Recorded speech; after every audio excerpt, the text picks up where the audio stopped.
mengenai libur. Ya. Yang ini kan sudah beredar Pak edarannya itu Pak. Baik, kemarin sudah dikeluarkan surat edaran Bupati untuk perangkat daerah di lingkungan pemerintah Kabupaten Nusa Utara.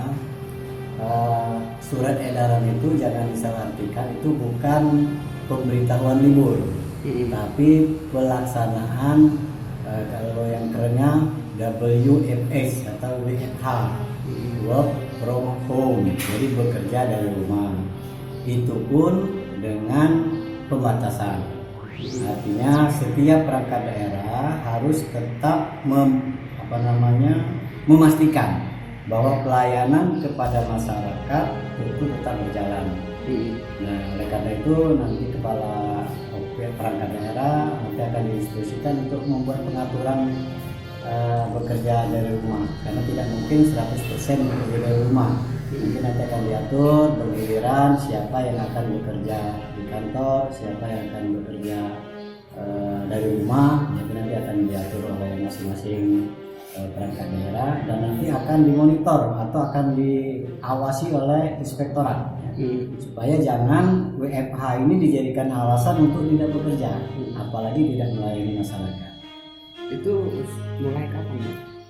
Terhitungnya mulai hari ini ya, 27 sampai tanggal 9 April, kita ambil 2 minggu. Karena kita harapkan dalam 2 minggu ini untuk Muratara mudah-mudahan ODP-nya zero, sehingga bisa bekerja seperti biasa. Tapi nanti kalau memang ada hal-hal lain akan kita evaluasi lagi. Kalau pelayanan masyarakat seperti capil itu seperti apa Pak?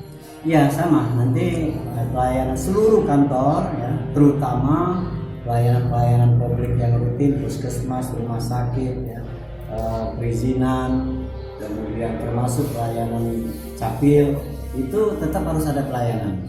Makanya nanti pegawai-pegawai itu harus dijadwal atau digilirkan.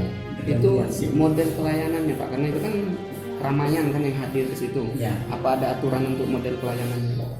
Ya, tetap seluruh pelayanan dinas pemerintah itu menggunakan protokol yang sudah ditentukan, ya, jaga jarak, hand sanitizer, ya, kemudian untuk kebersihan lingkungan, itu semua yang jadi kita tetap menggunakan protokol kesehatan.